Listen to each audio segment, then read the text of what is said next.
আমি আমার জীবদ্দশায় কখনও মেট্রো রেল জার্নি করি নাই। ২৯ ডিসেম্বর ২০২২ সালে বাংলাদেশে মেট্রো রেল চালু হইলেও আমি এখনও উঠিনি। সেই আক্ষেপ ঘোচানোর স্বার্থে আজকে আমি মেট্রো রেল জার্নি করব। দেখা যাক এক্সপিরিয়েন্সটা কেমন হয়। রাস্তায় বের হয়েই দেখি ঢাকা শহর বন্যায় কবলিত। এখানে বন্যার কারণে মিনি সমুদ্র সৃষ্টি হয়েছে, যেই সমুদ্রে কবলে পড়ে নটরডেম কলেজও ডুবে গিয়েছে। তো যাই হোক, এই সমুদ্র পাড়ি দিয়ে আমি অবশেষে পৌঁছাইলাম মতিঝিল মেট্রো স্টেশনে।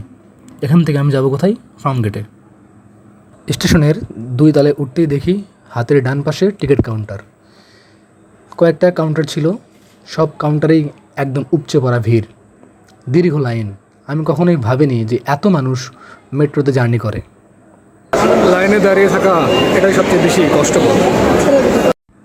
অনেকক্ষণ ওয়েট করার পর অবশেষে টিকিট কাটলাম। মতিঝিল থেকে ফার্মগেটের ভাড়া মাত্র ৩০ টাকা।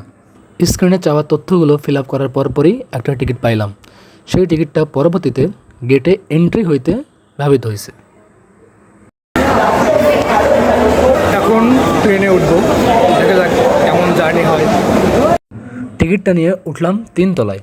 উঠে দেখি আগেই ট্রেন চলে আসছে, তাই আমার আর ট্রেনের বাইরে ছবি তোলা হইল না, ডাইরেক্ট ট্রেনের ভেতরেই ঢুকে পড়লাম।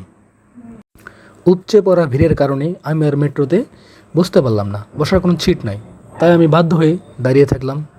তো মেট্রোতে বসার যে একটা অভিজ্ঞতা সেটা আমার আর হইল না, দাঁড়িয়ে থেকেই পুরো রাস্তা জার্নি করলাম। সন্ধ্যাবেলা জার্নি করার কারণে বাইরের ভিউগুলো দেখতে পারতেছিলাম না, তাই মেট্রোতে বাকি মানুষগুলোর কর্মকাণ্ড দেখতে দেখতেই আমি চলে আসলাম ফার্মগেটে। তো মেট্রো রেল জার্নি শেষ, 10 মিনিটের মধ্যে মতিঝিল থেকে ফার্মগেটে আসলাম। তো মোটামুটি ভালো, আশা করি বাংলাদেশ এভাবেই আরও এগিয়ে যাবে।